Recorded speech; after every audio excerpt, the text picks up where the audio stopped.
سید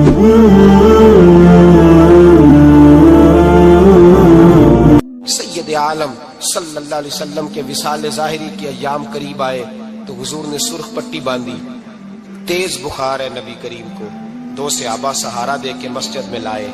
نبی پاک علیہ السلام کو بظاہر سہارا دے کے لایا گیا. کریم رسول نے لوگوں کو جمع کیا. حضور آج کیا ہونے والا ہے؟ آج کیا کہا جائے گا؟ آج کس لیے میٹنگ بلائی ہے؟ نبی کریم کے کل صحابہ جب مسجد میں جمع ہوئے تو کھچا کھچ مسجد بھری ہے. وصال ظاہری سے چند یوم پہلے کی بات. نبی پاک نے فرمایا آج تمہیں کوئی جہاد کی ترغیب نہیں دینی, آج کوئی نیا پیغام نہیں دینا. آج تمہیں بتانا ہے کہ رب نے اپنے بندے کو اختیار دیا ہے, چاہے تو دنیا میں رہے, چاہے تو اس کی بارگاہ میں حاضر ہو جائے. اس عبد نے بارگاہ ربوبیت کی طرف لوٹنے کا ارادہ کر لیا ہے. حضرت صدیق اکبر رونے لگے تو صحابہ نے کہا تمہیں کیا ہوا؟ کہنے لگے سمجھ نہیں رہے, کسی کی بات نہیں کر رہے, نبی پاک تو اپنی بات فرما رہے ہیں. اس نے جانے کا ارادہ کر لیا. سنیے میرے بھائی, محبوب پاک نے فرمایا بھائی کسی شخص کو میری طرف سے کوئی تکلیف پہنچی ہو تو بدلہ لے سکتا ہے, بدلہ لے سکتا ہے. کسی کو تکلیف پہنچی, صحابہ پھوٹ کے رونے لگے. محبوبہ کرم ہی کرم ہوا ہے, رحمت ہی رحمت آئی. آپ کے بارے میں گمان کرنے والا بھی دائرہ ایمان سے نکل جائے. حضور آپ کیا فرما رہے ہیں؟ فرمایا نہیں بھائی اٹھو. پیچھے سے جناب عکاشہ بن محصن اٹھے, ہاتھ کانپتے ہیں, آگے بڑھے, کہنے لگے یا رسول اللہ, ایک جنگ کے موقع پر آپ نے درہ مارا تھا, ننگی پیٹھ پر صفیں سیدھی کراتے, بات دل میں رہ گئی ہے, میں نے بدلہ لینا ہے. نبی کریم نے فرمایا بلال دوڑ کے جاؤ, فاطمہ کے گھر درہ پڑا ہے, درہ لاؤ. سیدنا بلال حبشی کہتے میں گیا, دستک دی سیدہ طیبہ طاہرہ. حضرت فاطمہ فرمانے لگی بلال کیسے آئے ہو؟ اماں جی وہ درہ چاہیے تھا. سیدہ کو تشویش ہوئی, کہنے لگے بلال نہ تو جنگ پہ جانا ہے, نہ جہاد ہے, نہ کوئی ایسا موقع ہے. حضور کی تو طبیعت مبارک بظاہر بڑی علیل ہے, درہ کیا کریں گے؟ حضرت بلال عرض کرنے لگے اماں جی ایک صحابی بدلہ لینے لگے ہیں. صاحب طبقات نے جملے لکھے ہیں, کہتے ہیں بی بی صاحبہ نے درہ بھی دیا اور امام حسن حسین کو بھی باہر نکالا. فرمانے لگی عکاشہ سے کہنا 100 درے مارے. ان 2 شہزادوں کے جسم پر نبی پاک کے قریب نہ جائے. میں نے 2 بچے پیدا ہی اپنے محبوب پر قربان کرنے کے لیے کیے, ان کو لے جائے. حضرت بلال کہتے میں 2 شہزادے لے کے آیا, اور جب دروازے میں میں لے کے پہنچا تو نبی پاک نے دیکھا تو آنکھوں میں آنسو آ گئے. فرمایا ان کو بٹھا دو, مجھے پتا ہے فاطمہ نے کیا کہہ کے بھیجا ہے. حضرت سیدنا بلال فرماتے ہیں درہ میں نے جناب عکاشہ کو دیا. حضرت عکاشہ درہ لے کے آگے جو بڑھے تو حضرت ابو بکر صدیق نے ان کے پیروں پہ ہاتھ رکھا. فرمایا عکاشہ میری طرف آ یا, مجھے مار درے, نبی پاک کے قریب نہ جا. مصطفیٰ کریم نے فرمایا ابو بکر تو ہٹ جا, اسے آنے دے. فرماتے ہیں میں چند قدم آگے گیا تو مولا علی شیر خدا نے میرے پیر پہ ہاتھ رکھا. کہنے لگے عکاشہ سوچ تو صحیح تو کیا کر رہا ہے؟ حضور نے فرمایا علی ہٹ جاؤ, میرا اور ان کا معاملہ ہے. جناب عکاشہ آگے بڑھ رہے.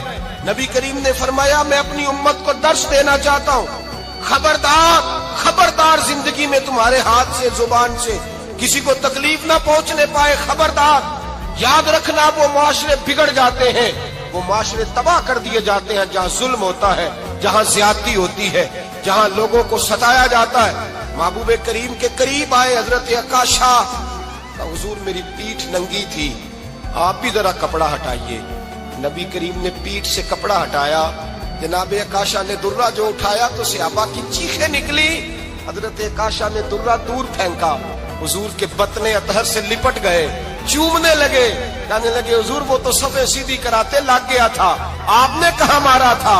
یا رسول اللہ میں تو بہانہ بنا رہا تھا کہ جاتی دفعہ مجھے وجود چومنے کا موقع نصیب ہو جائے, مجھے یہ موقع نصیب ہو جائے. میرے حبیب نے فرمایا جس نے جنتی دیکھنا ہو میرے عکاشہ کی زیارت کر لے. بھائی ظلم کا دروازہ کھلا ہوا ہے اور لوگ بھول جاتے ہیں زیادتی کرتے ہیں. وہ بہو سے ہی کیوں نہ کریں, وہ اپنے گھر کے بھول جاتے ہیں کہ شاید پوچھنے والا کوئی نہیں, شاید میزان نہیں لگے گا. ایران کے بادشاہ نے اپنے بیٹے کو پڑھانے کے لیے ایک استاد صاحب کا بندوبست کیا. استاد صاحب کو کہا کہ میرے بچے کو دین پڑھائیے, میں چاہتا ہوں کل اس نے عنان حکومت کو سنبھالنا ہے تو یہ دین سے آگاہ ہو جائے, اس کو کچھ سکھائیے پڑھائیے. بہت نیک بزرگ بڑے درویش عالم پڑھانے لگے. اسباق مکمل ہو گئے, دین کے اسباق قرآن مجید پڑھایا، احادیث طیبہ کا درس دیا، اصول فقہ سے روشناس کرایا۔ جب بچے نے مکمل تعلیم حاصل کر لی اور آمین ہو گئی، دستار ہو گئی، فارغ ہو گئے، تو پھر ایک دن استاد صاحب نے کہا بیٹے کل تم نے ضرور آنا ہے، کچھ بات کرنی ہے۔ شہزادہ گیا ملنے استاد صاحب سے، استاد صاحب نے کنڈی لگا لی، ہاتھ میں درہ پکڑ لیا، مار مار کے پورے وجود کو زخمی کر دیا، کوئی غلطی نہیں، کوئی بات نہیں، مارا۔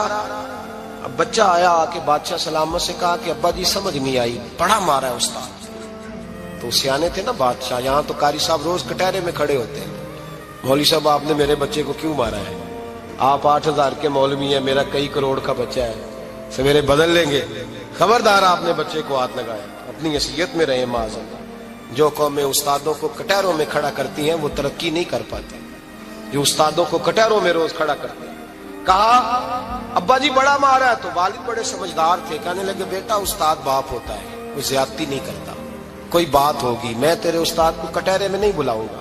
اماں سے بات کی، اماں کہنے لگی بیٹا میں تیرے باپ سے کیسے بات کروں، ڈرا تھا۔ وقت گزر گیا، 22 سال بیت گئے، 22 سال گزر گئے، بادشاہ کا انتقال ہوا، شہزادہ تخت پہ بیٹھا، پہلا حکم یہ دیا کہ میرے استاد کو بلاؤ، پہلا حکم۔ استاد جی بوڑھے ہو گئے تھے، چھڑی کے اوپر ٹیک لگا کے آئے اور بھویں سفید ہو کے جھک گئی تھیں، یوں آنکھ کھول کے بڑی مشکل سے دیکھا، کہنے لگے شہزادے حکم ہو۔ کب میں شہزادہ نہیں، اب میں بادشاہ بن گیا ہوں۔ استاد جی 22 سال بیت گئے، آپ نے مارا تھا، پر وہ درد چونکہ زیادتی کی تھی، میرا قصور کوئی نہیں تھا، تو نہ میری روح سے درد گیا ہے نہ میرے جسم سے گیا ہے، میں بے اختیار تھا، پوچھ نہیں سکتا تھا، آج با اختیار ہوا ہوں۔ سب سے پہلے پہلا حکم آپ کو دیا، بلایا ہے، بتائے کیوں مارا تھا، کیوں مجھے مارا تھا، میری زیادتی بتائے۔